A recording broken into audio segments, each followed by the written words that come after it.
السلام علیکم پیارے بچوں، آج کی ویڈیو میں ہم اسلامیت لازمی کی بک کا چیپٹر نمبر 15 نبی کریم صلی اللہ علیہ وسلم بطور مثالی سپہ سالار کی مشق کو حل کریں گے، سولف کریں گے۔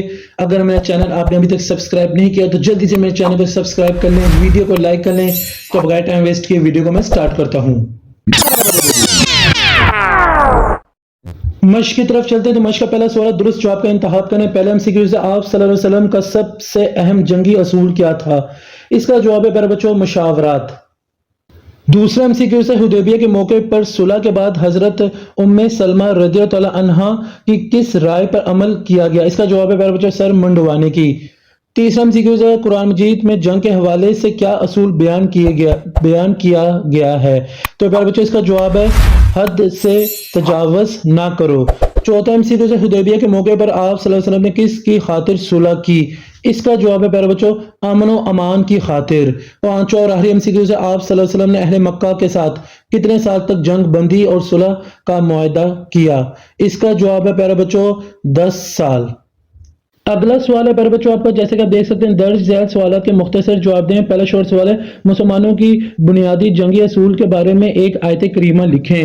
تو جنگی آداب والی ہیڈنگ میں آپ آ جائیں، ارشاد باری تعالیٰ ہے ترجمہ، اور اللہ کی راہ میں ان سے لڑو جو تم سے لڑتے ہیں اور زیادتی نہ کرنا، بے شک اللہ تعالیٰ زیادتی کرنے والوں کو پسند نہیں کرتا۔ یہاں تک آپ کا پہلے شارٹ سوال کا جواب ہو جائے گا۔ دوسرا شارٹ سوال ہے مسلمانوں کے جنگی آداب میں سے 3 بیان کیجئے۔ تو پیارے بچوں جنگی آداب کی ہیڈنگ میں آ جائیں، یہاں سے آپ کا جواب سٹارٹ ہوگا۔ نبی کریم صلی اللہ علیہ وسلم نے حکم دیا کہ بچوں، بوڑھوں، عورتوں اور کسانوں کو قتل نہ کیا جائے، ایک آداب یہ ہو گیا۔ دوسرا آپ لکھ رہے ہیں کسی کو قتل کرنے کے بعد اس کے اعضاء مسلح نہ کیے جائے، دوسرا یہ ہو گیا ہے۔ تیسرا کھیتوں اور درختوں کو برباد نہ کیا جائے اور نہ ہی جلایا جائے۔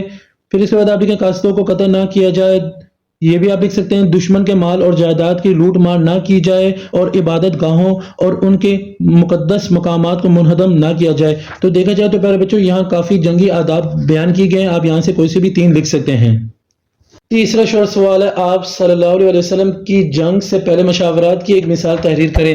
تو آپ یہاں جانا پیارے بچوں جنگی امور میں مشاورات والی ہیڈنگ میں، یہاں سے آپ کو جواب سٹارٹ ہوگا۔ جیسے کہ آپ دیکھ سکتے ہیں غزوہ خندق کے موقع پر قریش نے مختلف قبائل عرب کے ساتھ مل کر مسلمانوں پہ حملہ کرنا چاہا۔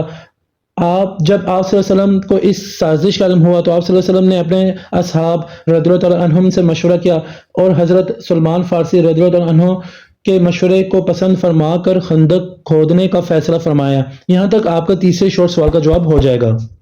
کوشچن نمبر 4 ہے آپ کا، بطور سپہ سالار آپ صلی اللہ علیہ وسلم کے زیر کمان کتنی جنگیں لڑی گئیں؟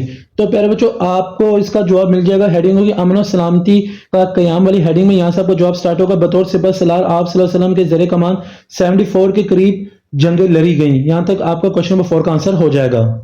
پانچواں اور آخری شارٹ سوال ہے پیارے بچوں کو، مسلمانوں کی جنگی حکمت عملی کے بنیادی مقاصد میں سے 2 کا ذکر کریں۔ تو پیارے بچوں اب آپ دیکھ سکتے ہیں جیسے کہ اپنی اسکرین کے اوپر یہ آپ کا 5ویں شارٹ سوال کا جواب ہے، آپ اسے تحریر کر لیں، اس طریقے سے آپ کا 5واں شارٹ سوال بھی اٹیمپٹ ہو جائے گا۔ اگلا سوال ہے درج ذیل کے تفصیلی جواب دیں۔ پہلا لانگ سوال ہے بطور سپہ سالار آپ صلی اللہ علیہ وسلم کی وہ کون سی خصوصیات ہیں جو آپ صلی اللہ علیہ وسلم کو دیگر لوگوں سے ممتاز کرتی ہے؟ تو صفحہ نمبر 73 پہ آپ کو جواب مل جائے گا، جیسے کہ آپ دیکھ سکتے ہیں یہاں سے آپ کا جواب سٹارٹ ہوگا۔ نبی کریم صلی اللہ علیہ وسلم نے ہمیشہ جنگ کو فتنہ و فساد کی آگ بجھانی۔ پھر یہاں سے آپ نے سب کچھ دیکھتے ہوئے جانا ہے۔ پہلے تو آپ نے ہیڈنگ بنانی ہے رسول اللہ صلی اللہ علیہ وسلم کی شجاعت والی ہیڈنگ، یہاں جو کچھ لکھا ہوا ہے اس پیراگراف میں، اس ہیڈنگ میں آپ نے سب کچھ یاد کرنا ہے۔ اسی طریقے سے آپ نے اگلے پیج پہ آنا ہے امید اور حوصلہ دینا، اس ہیڈنگ میں بھی جو کچھ لکھا آپ نے سب کچھ یاد کرنا ہے۔ پھر اسی طریقے سے جنگی امور میں مشاورات، یہاں بھی جو کچھ آپ نے مینشن آپ کی بک میں ہے سب کچھ آپ نے یاد کرنا ہے، کوئی بھی چیز آپ نے سکپ نہیں کرنی۔ لاسٹ میں پیارے بچوں آپ نے یہ ہیڈنگ بنا لینی ہے رسول اللہ صلی اللہ علیہ وسلم کی جنگی حکمت عملی، اس ہیڈنگ میں جو کچھ مینشن آپ نے سب کچھ جو آپ نے مینشن کر دینا ہے، آپ نے یاد کر لینا ہے، کوئی بھی چیز آپ نے سکپ نہیں کرنی۔ یہاں تک آپ کا پہلا لانگ سوال کا جواب کمپلیٹ ہو جائے گا۔ دوسرا سوال ہے آپ کا لانگ سوال، پیارے بچوں نبی کریم صلی اللہ علیہ وسلم کی جنگی مشاورات پر نوٹ تحریر کیجئے۔ تو آپ نے ہیڈنگ پہ آ جانا جنگی امور میں مشاورات والی، یہاں سے آپ کا جواب سٹارٹ ہوگا۔ حکم الہی اور سنت نبوی صلی اللہ علیہ وسلم ہے کہ اسلامی حکومت کے تمام امور مسلمانوں کے باہمی مشاورات سے طے کیے جائیں۔ یہاں سے آپ نے سب کچھ لکھتے ہوئے جانا ہے، کوئی بھی چیز آپ نے سکپ نہیں کرنی۔ آپ کا جواب یہاں اینڈ ہوگا، اور مشورہ دینے والے کی حوصلہ افزائی بھی کرے۔ یہاں تک آپ کا دوسرا لانگ سوال کا جواب ہو جائے گا۔ تیسرا اور آخری لانگ سوال آپ کا، حضور صلی اللہ علیہ وسلم کے بطور سپہ سالار اسوہ کو اپنی زندگی میں کب، کیسے اور کہاں بروئے کار لایا جا سکتا ہے؟ تیسرا سوال کا جواب آپ یہ تحریر کریں جیسے کہ آپ دیکھ سکتے ہیں پیارے بچوں، حضور اکرم صلی اللہ علیہ وسلم کے بطور سپہ سالار اسوہ کو اپنی زندگی میں اپنانے کے حوالے سے مزید تفصیلات درج ذیل ہیں۔ پہلا پوائنٹ ہے مذاکرات اور بات چیت کا فن۔ حضور اکرم صلی اللہ علیہ وسلم نے جنگ سے پہلے ہمیشہ مذاکرات اور بات چیت کو اہمیت دی۔ آپ صلی اللہ علیہ وسلم صلح حدیبیہ جیسے واقعات اس بات کی بہترین مثال ہے۔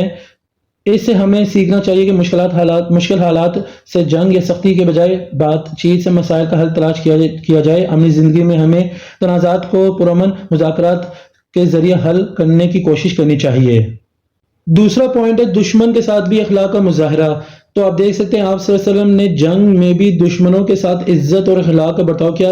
غزوہ بدر اور غزوہ خیبر جیسے مارکوں میں فتح کے بعد بھی آپ صلی اللہ علیہ وسلم نے دشمن کے ساتھ انصاف اور اخلاق کا مظاہرہ کیا۔ یہ اصول ہمیں بتاتا ہے کہ کسی بھی حالت میں اپنے اخلاق کو برقرار رکھنا چاہیے، چاہے مخالفین کے ساتھ کیوں نہ ہو۔ تیسرا پوائنٹ ہے قوت و طاقت کے باوجود عاجزی۔ حضور اکرم صلی اللہ علیہ وسلم نے ہمیشہ اپنی فتحوں کے بعد عاجزی کا مظاہرہ کیا۔ فتح مکہ کے موقع پر آپ صلی اللہ علیہ وسلم نے اپنے دشمنوں کو معاف کر دیا اور عاجزی سے شہر میں داخل ہوئے۔ عملی زندگی میں جب ہمیں کامیابی حاصل ہو تو اس پر فخر کرنے کے بجائے عاجزی اختیار کرنی چاہیے۔ پوائنٹ نمبر 4 ہے امن کا قیام اور جنگ کی آخری صورت۔ آپ صلی اللہ علیہ وسلم نے ہمیشہ جنگ کو آخری حل کے طور پر اپنایا اور امن کو اولین ترجیح دی۔ اگر جنگ ناگزیر ہو جاتی تو بھی آپ صلی اللہ علیہ وسلم نے امن کی کوشش کو جاری رکھا۔ اس اصول کو اپنی زندگی میں اس طرح اپنایا جا سکتا ہے کہ تنازعات کو بڑھانے کے بجائے انہیں حل کرنے کی ہر ممکن کوشش کی جائے۔ پانچواں پوائنٹ ہے اتحاد اور ٹیم ورک کی اہمیت۔ غزوہ خندق کے موقع پر آپ صلی اللہ علیہ وسلم نے صحابہ کرام کے ساتھ مل کر خندق کھودی، جس سے اتحاد اور مشترکہ محنت کی مثال ملتی ہے۔ عملی زندگی میں بھی ٹیم ورک اور اتحاد کی اہمیت کو سمجھنا ضروری ہے، چاہے وہ کام کی جگہ ہو یا سماجی زندگی۔ چھٹا پوائنٹ ہے لوگوں کی صلاحیتوں کا بہترین استعمال۔ حضور صلی اللہ علیہ وسلم نے اپنے صحابہ کرام کی صلاحیتوں کو پہچانا اور ان کی مخصوص صلاحیتوں کے مطابق ذمہ داریاں دیں، جیسے حضرت خالد بن ولید کو جنگی معاملات میں اہم کردار دیا۔ یہ اصول بھی ہمیں سکھاتا ہے کہ لوگوں کی صلاحیتوں کو سمجھ کر ان کا بہترین استعمال کرنا چاہیے۔ ساتواں پوائنٹ ہے اعتماد اور وفاداری کا فروغ۔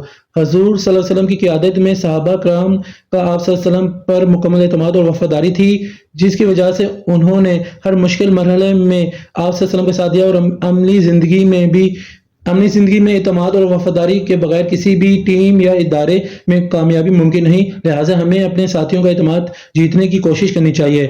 آٹھواں پوائنٹ ہے فوری اور درست فیصلے کرنے کی صلاحیت۔ غزوہ بدر اور دیگر جنگوں میں آپ صلی اللہ علیہ وسلم نے فوری اور درست فیصلے کیے، جن سے مسلمانوں کو کامیابی ملی۔ عملی زندگی میں بھی کامیابی کے لیے فوری اور درست فیصلے کرنا ضروری ہوتا ہے، خاص طور پر مشکل حالات میں۔ پوائنٹ نمبر 9 ہے آپ کا پیارا بچوں مشترکہ مقصد کے لیے قربانی دینے کا جذبہ۔ حضور صلی اللہ علیہ وسلم نے ہمیشہ صحابہ کو مشترکہ مقصد کے لیے قربانی دینے کی ترغیب دی۔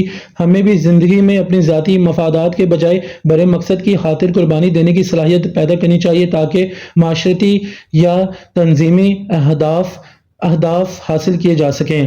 10واں پوائنٹ ہے معاشرتی بھلائی اور فلاح کے منصوبے۔ حضور اکرم صلی اللہ علیہ وسلم نے اپنی جنگی حکمت اور عملی کے دوران ہمیشہ معاشرتی بھلائی کا خیال رکھا، جیسے کہ فدیہ کے بدلے قیدیوں کو تعلیم دینے کا حکم۔ ہمیں بھی اپنی زندگیوں میں فلاح و بہبود کے منصوبوں پر کام کرنا چاہیے، تاکہ معاشرہ ترقی کرے اور ہر فرد کو بہتر مواقع میسر آئیں۔ 11واں پوائنٹ ہے مشاورات اور رائے لینے کی اہمیت۔ حضور اکرم صلی اللہ علیہ وسلم نے اہم فیصلوں میں صحابہ کرام سے مشاورت کی، جیسے غزوہ بدر اور غزوہ احد میں جنگی حکمت عملی کے لیے ان سے رائے لی گئی۔ یہ ہمیں سکھاتا ہے کہ ضروری ہے کہ کسی بھی اہم معاملے میں دوسروں کی رائے لینا ضروری ہے تاکہ بہترین فیصلے کیا جا سکے۔ مشاورات سے نہ صرف بہتر نتائج ملتے ہیں بلکہ ٹیم کے افراد میں اعتماد اور شراکت داری کا جذبہ بھی پیدا ہوتا ہے۔ یہ تمام نکات عملی زندگی میں قیادت، تنظیم اور انسانی تعلقات کے حوالے سے ہمارے لیے رہنمائی فراہم کرتے ہیں، جسے اپنانا کامیاب زندگی کے لیے ضروری ہے۔ تو یہاں تک آپ کا تیسرے لانگ سوال کا جواب ہو جائے گا۔ تو پیارے بچوں، میں امید کرتا ہوں آپ کو آج کی ویڈیو بہت ہی پسند آئے گی۔ اگر آپ کو آج کی ویڈیو پسند آئے تو آپ اسے لائک کریں، میرے چینل کو ضرور سبسکرائب کریں اور اس ویڈیو کو زیادہ سے زیادہ اپنے دوستوں کے ساتھ شیئر بھی کریں۔ مجھے سر حسن شبیر کو اجازت دیں، اپنی دعاؤں میں مجھے یاد رکھیے گا۔ جزاک اللہ۔